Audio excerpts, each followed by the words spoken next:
मैंने सोचा आपको बधाई दे दूं। 2 नवंबर 2020 रात के 12 बजे से अडानी का हो गया एक और एयरपोर्ट। इस एयरपोर्ट का नाम है अमौसी एयरपोर्ट, लखनऊ। ये एक बात, मगर आपने उन ट्रेन्स को भी चलते हुए देखा जो ट्रेन्स अडानी की हैं। अडानी की ट्रेन्स को सक्सेसफुल बनाने के लिए हमारे प्रधानमंत्री जी क्या कर रहे हैं, आप ये भी देखिए। और ये मैं नहीं कह रही हूं, ये कह रहे हैं रेल कर्मी। किस प्रकार से रेलें नहीं चल रही, क्यों नहीं चल रही रेलें, आपने कभी सोचा है?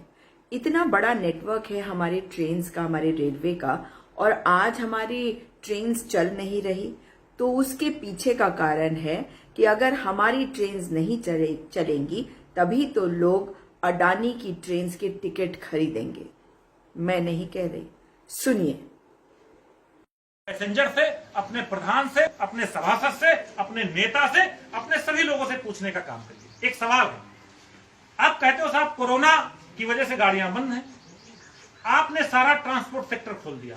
जितने भी देश के अंदर ट्रांसपोर्टेशन है, चाहे वो बस का ट्रांसपोर्ट हो, चाहे वो एयरवेज हो, चाहे वो निजी गाड़ियां हो, सबको आपने खोल दिया विदाउट किसी, फ्रीक्वेंटली आप आओ जाओ, कोई दिक्कत नहीं, उससे कोरोना नहीं फैल रहा। आप इंडियन रेलवे को कोरोना के नाम पे बंद किए हो।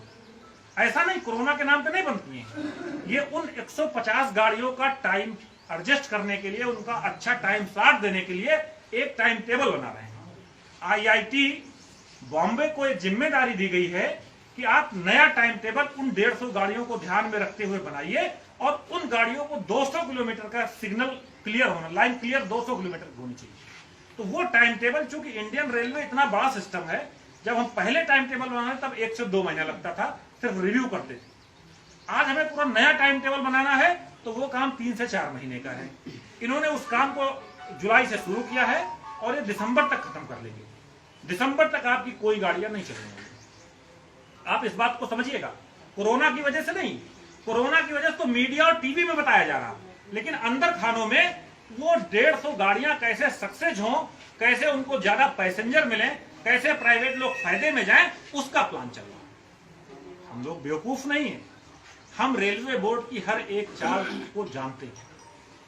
हम लोगों ने, हमारे महामंत्री जी ने आप सबके साथ मिलकर के निर्णय लेने का काम किया कि पूरे देश में 7,500 रेलवे स्टेशन है। कितने हैं? 7,500 रेलवे स्टेशन है, और हर स्टेशन पे एआईआरएफ और एनआरएमयू है। कोई ऐसा स्टेशन नहीं है जहां पे एआईआरएफ या उससे एफिलिएट्स यूनियन का प्रतिनिधि ना हो, कैडर ना हो, और उसके साथ काम करने वाले हमारे रेल के साथी ना हो। ठीक है, हो सकता है कि हम 12,26,000 रेल कर्मचारी इस लड़ाई के लिए बहुत छोटे हैं, हमारी कोई हैसियत ना हो, लेकिन कोई बात नहीं, हम उन लोगों को भी अपने साथ जोड़ने का काम करेंगे जो अप्रत्यक्ष रूप से रेलवे के सिस्टम में जुड़े थे।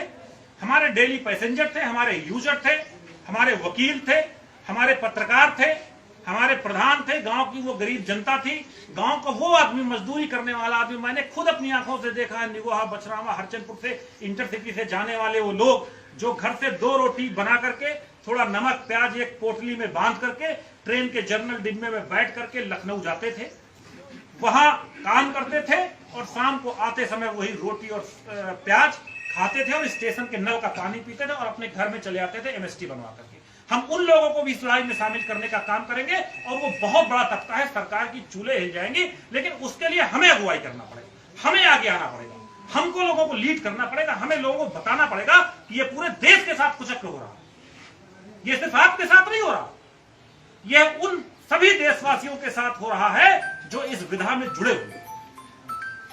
निजीकरण एक मोनोपोली है, ठेकेदारी सबसे बड़ा भ्रष्टाचार का कारण है। 10 रुपए का सामान हम 100 रुपए में ठेकेदार से खरीदते हैं। अगर वही काम हमारा विभाग करे, एक उदाहरण देता हूं आपको, एलेस्थॉन एक कंपनी है जो रेलवे कोच को बनाती है, उसका एक एलएचवी कोच है जिसकी कीमत 6 करोड़ रुपए है। ये सारी बातें जो मैं बोल रहा हूं ऑन रिकॉर्ड है, ऑन पेपर है, ये सब डाटा आपको मिल जाएगा जब आप चाहोगे। एलेस्थान एक कोच 6 करोड़ रुपए का देती है। हमारा कपूरथला का जो रेल कोच फैक्ट्री है वो 1 करोड़ 20 लाख में कोच बनाती है, सेम कोच, उससे अच्छी सुविधा का। हमारी जो MCF है, मॉडर्न रेल कोच फैक्ट्री है, LHP का वही कोच जो 6 करोड़ का एलेस्थान बेचती है, उसको हम 90 लाख में बनाते हैं। बात समझिए आप हमारी, हम 90 लाख में अच्छा कोच बना के दे रहे हैं, पर हमारा प्रोडक्शन कम कर दिया गया।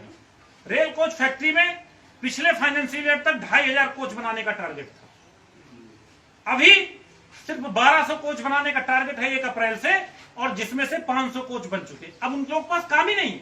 ये सरकार की मोनोपोली है कि हम रेल कोच फैक्ट्री में कोच न बना करके एलेस्थान के कोच लेंगे।